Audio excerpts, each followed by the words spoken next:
Las tinieblas de la Tierra. Estimados escuchantes, estimados oyentes, hemos llegado a las tinieblas de la Tierra. Y para que esas tinieblas tengan luz, pues tenemos a Esther Rodes en esta sección, y siempre pues con gusto recibirla como cada miércoles. Esther, buenas noches, bienvenida. Muy buenas noches, compañero. Buenas noches, Teblario. Mira, por fin nos hicieron caso nuestros amigos los santos. Está lloviendo, José Luis, y está lloviendo abundantemente. Excelente noticia. Bueno, para decirte que aquí también está lloviendo hoy, pero solamente se espera el día de hoy. Mañana dice que ya no lloverá, pero por lo menos esta tarde ha caído un buen chaparrón. Bienvenida sea toda la lluvia. Pues sí, la verdad que hacía falta, porque hace falta agua y hace falta limpiar también todos esos gérmenes que tenemos de contaminación, y el agua es una buena aliada para ellos. Uy, Esther, a ver, ha habido siempre apariciones fantasmales. Es como si la muerte pues dejara abierta una puerta, ¿no?, al pasado, pues donde ocurre una tragedia, o en lugar de una explosión, un incendio, o en un paraje, un accidente de aviación, de tráfico, en el hospital, en los hospicios, en la morgue. Estas historias parecen sacadas de leyendas urbanas, pero ya han sido documentadas en atestados por la Guardia Civil y la policía. Y hay quienes definen que en sitios donde ha habido grandes tragedias es que como que queda una impregnación, queda el dolor marcado para siempre de algunas personas con una sensibilidad especial, y en determinadas circunstancias pues son capaces de acceder a esto. Y es que se da esos casos que aparecen esos fantasmas, esas personas en muchos lugares. ¿Quién no ha oído hablar de lo de la niña de la carretera y mil cosas así? Hoy pondremos algunos ejemplos, pero es así, ¿no? Está documentado de que hay apariciones de personas que quizás no merecían en ese momento morir y quedaron atrapadas ahí. ¿Cómo dilucidamos todo esto, Esther? Compañero, está documentadísimo. Yo siempre digo, no hay más ciego que el que no quiere ver, porque las pruebas están encima de la mesa. Para mí estas personas son cientificistas, que no científicos. Ojo, no confundamos el término. Pues mira, para que te hagas una idea, y nuestros amigos tenebrarios también, hoy os he traído dos casos. Un caso ocurre en España, súper sonado, fue una de las mayores tragedias que hemos vivido todos, y ha sido el tema del camping de los Alfaques en Tarragona en 1978, concretamente el 11 de julio. A las 14:36 de la tarde pues se desató lo que es el infierno en España, literal. Y cuando digo infierno, imaginémonos el arquetipo que nos han vendido todos de que el infierno es abrasador, que hay llamas, que hay calor. Bueno, pues esta pobre gente, pobres almas, que algunas siguen atrapadas allí por impregnación y porque, bueno, pues no saben que han muerto, porque fue en cuestión de décimas de segundo lo que vamos a narrar. Se han quedado, pues, como digo, impregnadas allí, y hay apariciones fantasmales y documentadas y atestadas. Vamos a contar un caso también de una pareja de guardias civiles que lo atestigua. Pues mira, como decía, el 11 de julio de 1978, hacia las 3 menos 25 aproximadamente de la tarde, pues se desató el infierno. Un camión cargado con gas propileno estalló en las inmediaciones del camping de los Alfaques, mientras cientos de personas disfrutaban de sus vacaciones. Imagínate, tú estás tranquilamente disfrutando de tus vacaciones, currando todo el año, trabajando para llegar al disfrute. Sinceramente, es el disfrute anual que tenemos para que te ocurra esto. Y encima no te das cuenta. ¿Cómo no van a haber apariciones fantasmales? ¿Qué pasó? Pues lo que pasó fue que el camping de los Alfaques está ubicado en la provincia de Tarragona, en Alcanar. Pues mira, ese día había sobre unas 800 personas que comían, jugaban y nadaban sin advertir que, como hemos dicho antes, el infierno se desataría en pocas horas.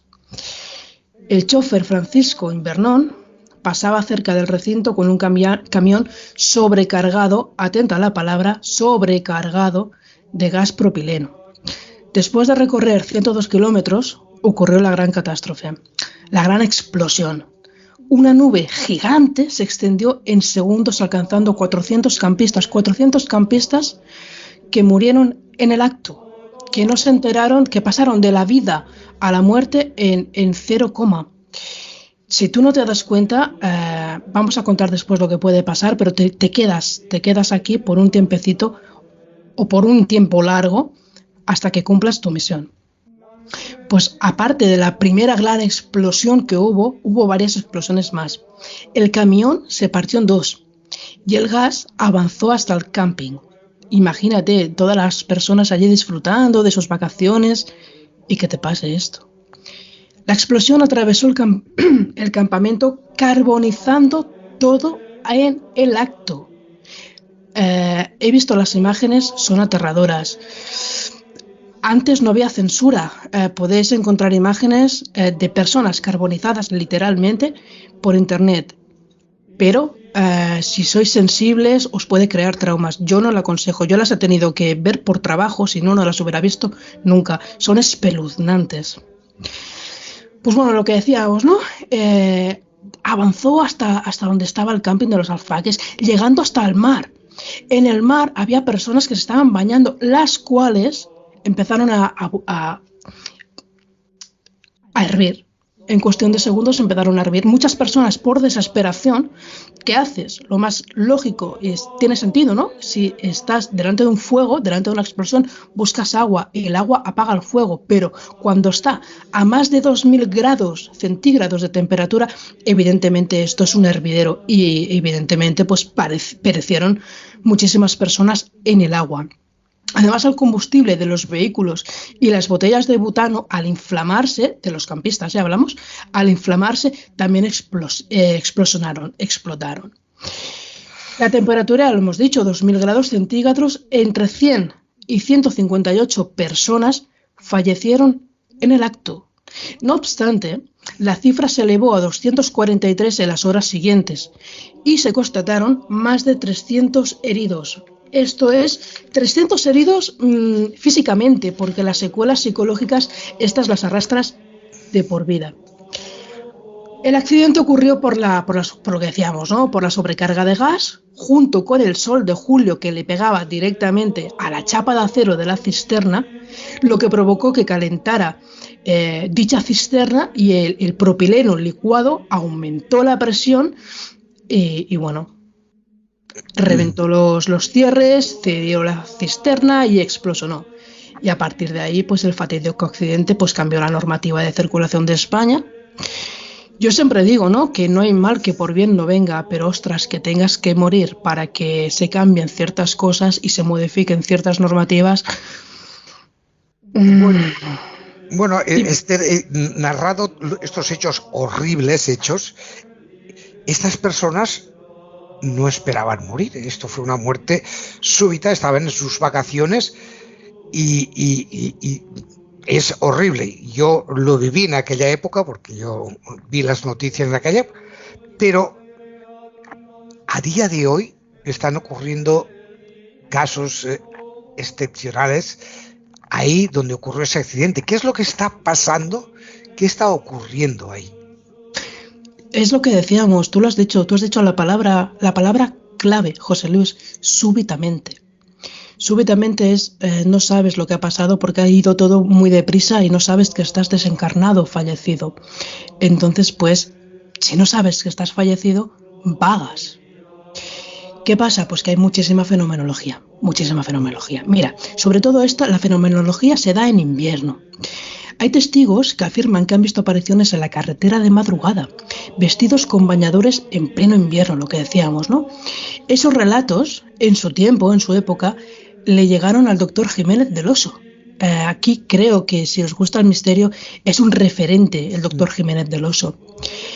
Afirmaban numerosos testigos también que veían un niño con un cubito pequeñito de unos 5 o 6 añitos que corría, más que correr es levitar, pero levitar a paso como si estuvieras corriendo, pero que no es correr, es levitar. con el cubito levitaba hacia el camping. Otros han visto, hay un testigo en concreto, un tal Manuel Rojas, que dice que vio a 2 alemanas, porque claro, estamos hablando de un camping, ahí venía personas a veranear de todas partes, habían franceses, habían animales, habían españoles, había de todo, ¿no?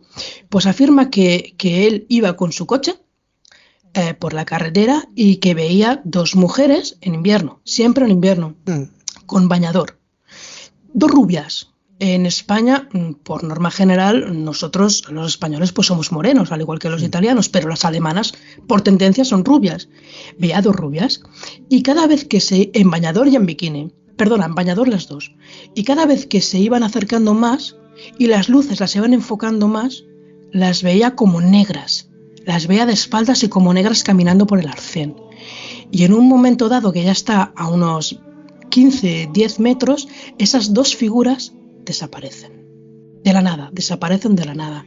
Estos son casos testificados. Es más, voy a contar el caso de una pareja de guardias civiles que estaban haciendo guardia en el muelle y vieron pues 2 figuras, un niño chiquitito, la 1 de la madrugada, siempre de noche, un niño chiquitito en pleno invierno, y una madre también en bañador. Claro, esos 2 guardias civiles se miran diciendo ¿qué hace aquí estas 2 personas? Se pensaron en un primer momento que podría ser un señuelo, ya que ellos estaban haciendo una investigación antidrogas y querían hacer una redada antidrogas. Se pensaron que podría ser, pues eso, un señuelo. Y fueron sigilosamente hacia donde estaba la aparición y delante de sus narices las apariciones se desvanecieron. Claro, cuando te lo dice una persona, bueno, pues te lo puedes creer o no. Cuando hay cientos de miles de testigos, ostras, la cosa coge más consistencia, pero ya cuando te lo dice una Guardia Civil y te hace un informe sobre esto, y esto está testificado y documentado, pues dices, ostras, aquí se han quedado impregnaciones de las personas que perdieron su vida en este terrible accidente. Ya te digo, José Luis, ¿Tendríamos que pensar que son todavía almas en pena? Tendríamos que pensar, no, son todavía almas en pena, son almas que no han encontrado la paz que tanto deseamos cuando nos vamos de esta tierra. ¿Por qué? Porque la palabra mágica, muerte súbita, tú no te esperas morir así de un segundo para otro, es que ni de un día para otro, de un segundo para otro. Fue un accidente totalmente inesperado. Entonces, muchísima gente hace el recorrido que estaba haciendo en ese momento. Si tú te ibas a meter en ese momento en el agua, hay apariciones que van desde la arena hacia el agua y solamente hacen este recorrido porque se han quedado atrapadas entre 2 dimensiones, entre 2 mundos, ¿no? ¿Qué se necesitaría para esto, compañero? Muchísima oración. Muchísima oración. Que alguien, un buen samaritano, muchísimas personas, una cadena de oración, hay grupos de Facebook que se dedican a esto, ¿no?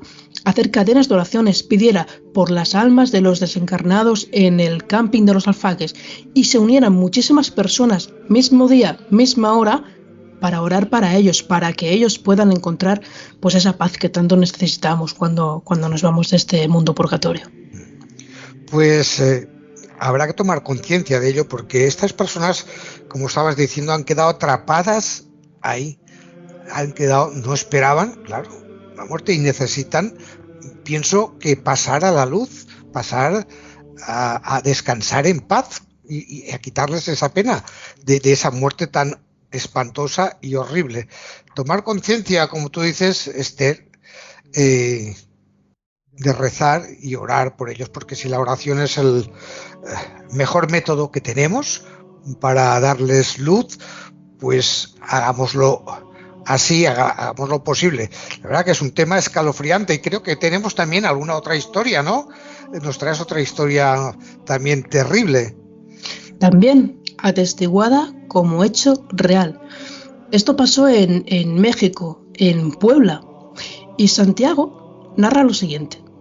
Santiago conducía por una carretera de Puebla y venía conduciendo por una carretera solitaria de noche con niebla. Iba poco a poco porque aunque fuera solo, claro, si tienes niebla pues no ves muy bien, te puede venir un coche en cualquier momento, se cruza un animal y aquí podemos tener un accidente, con lo cual iba poquito a poquito. cuando de repente ve caminando por el arcén unas cuantas personas, todos iban ataviados con una vela, menos el primero. El primero pues llevaba una cruz. Bien, a Santiago pues le parece extraño y les da pena y les da compasión de decir, ostras, estas pobres personas a lo mejor van a algún lado, yo tengo una camioneta, la tengo abierta por detrás, les digo que suban y les llevo pues donde buenamente yo pueda dejarles cerca de su destino o del mío. Bien, y así lo hace. Santiago era una buena persona. Digo era porque ya no está entre nosotros, lo contó su hijo. Entonces pues, chicos, subir a la camioneta, va, que os llevo al destino y tal, vale. Y se empiezan a subir. Bueno, uno de ellos le da 2 golpes en la camioneta para que, era la señal, ¿no? Para que arrancara la furgoneta porque ya estaban todos montados. Y así lo hace. Bueno, pues Santiago empieza su camino, va tranquilito, y vuelvo a repetir, era una noche con muy negra, no había prácticamente luna y con niebla. Bueno, en un momento dado, él mira por el retrovisor y se da cuenta de que todas las velas de las personas que habían subido están encendidas. Y él piensa, no tiene lógica esto, si una vela con el aire se apaga, o sea, ¿qué estoy viviendo? Y lo deja ahí. Y él se concentra en la carretera y sigue por la carretera. Y en un momento dado, pues él coge, para el motor y ya pues dice que ya pueden bajarse, que aquí les dejo, que yo me voy. Hacía 20 segundos que Santiago había vuelto a mirar por el retrovisor y los había visto. 20 segundos. Cuando mira por el retrovisor ya con el motor parado para que se bajaran las personas, se da cuenta de que no hay nadie. ¡Ostras! ¿Cómo que no hay nadie? Baja de su camioneta, revisa todo muy bien, empieza a mirar por si se habían bajado antes y él no se había percatado. Era un campo abierto, una carretera de 2 carriles y campo abierto. Los tenía que haber visto. Sin embargo, no había nadie. Bueno, se monta en su furgoneta, echa a correr para su casa. En su casa cuenta lo que ha pasado, lo intentan calmar, lo tranquilizan. Bueno, pasa el tiempo y tiempo después se entera de que en ese lugar un día estaban haciendo una procesión, habían sacado a un santito y lo llevaban en procesión. Las personas iban con velas y el primero iba con el crucifijo y el santito a cuestas. Y un hombre que conducía ebrio, conducía borracho, pero borracho que sobrepasaba todas las tasas y triplicaba las tasas de alcohol hoy en día permitidas. Esto hace muchos años que pasó. Los arrolló y los mató. Entonces, claro, delante de este hecho, de vez en cuando, pues se dice que estas apariciones, de vez en cuando, por las noches de casi no hay luna y con niebla, se dan a ver. Es un caso espeluznante, es un caso lo mismo que los alfaques, es un caso que, claro, tú no te esperas la muerte, tú vas a hacer una procesión.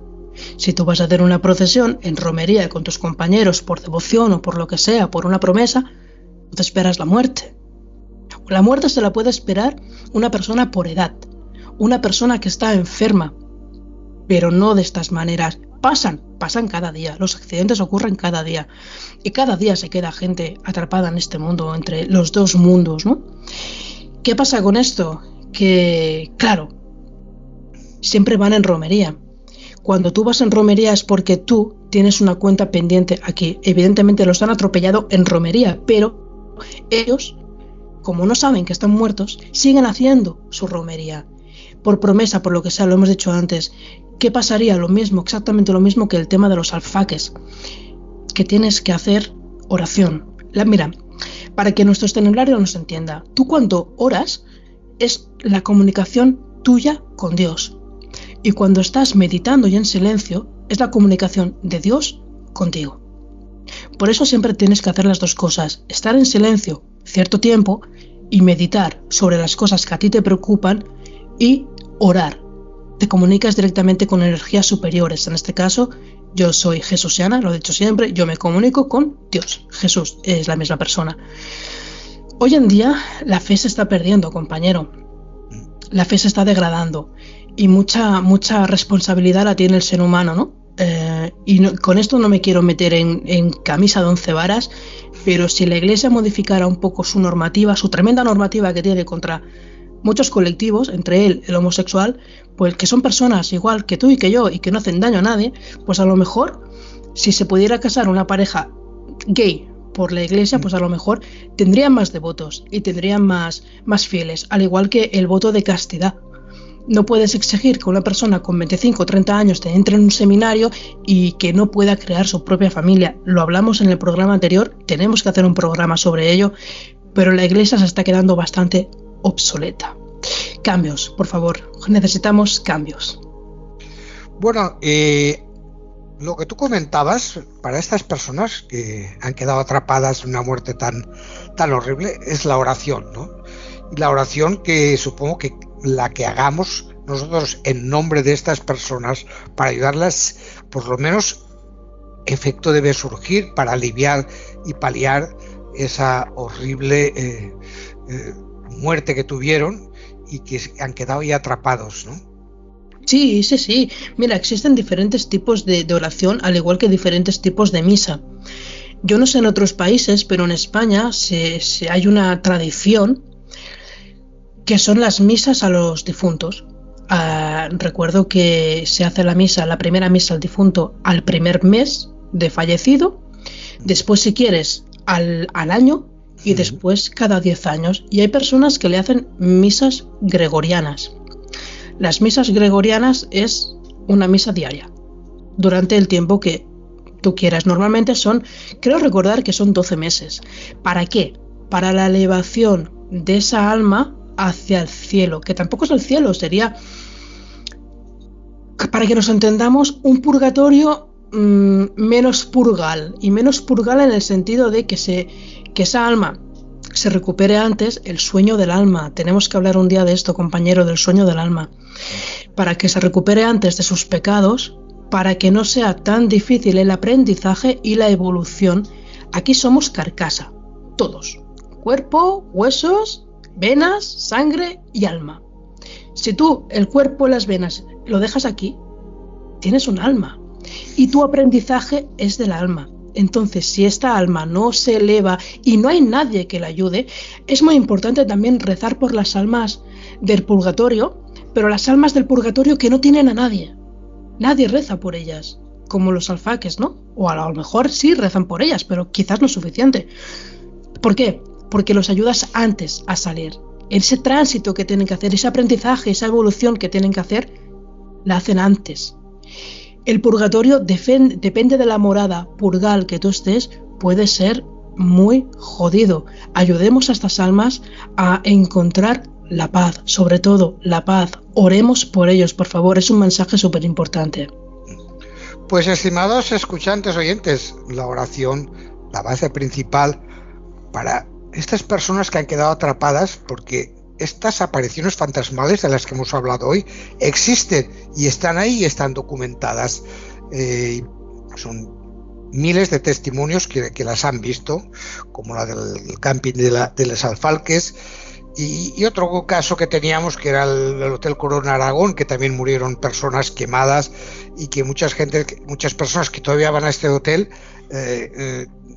ven por las noches apariciones y fantasmales y ruidos, y es que es gente atrapada pues en esa muerte tan horrible. La oración, como nos decía nuestra queridísima Esther Rodes, es una de las soluciones para darles luz a estas almas en penas. Esther, bueno, hemos hablado hoy de un tema muy bonito, y le hemos dado luz también. Sí, y por favor, en nuestros teneblarios, nunca está de más orar. Si qué daño os puede hacer una oración, la que os salga a vosotros del corazón. Y por favor, cuando oréis, entra en tu cámara, cierra la puerta y ora a tu Padre. Esto lo dijo Jesús, pero sin fe no hay nada. Ora desde el corazón, no como un papagayo repitiendo el Padre Nuestro o un Ave María, desde el corazón. Y verás como poco a poco tu vida se arregla. Muchas gracias, compañero, muchas gracias, teneblarios. Hasta la semana que viene. Bona nit. Pues bona nit, Esther Rodes, y este es su espacio, su sección, Las tinieblas de la Tierra. Continuamos con buena música y hasta la próxima semana, Esther. Bona nit. Bona nit.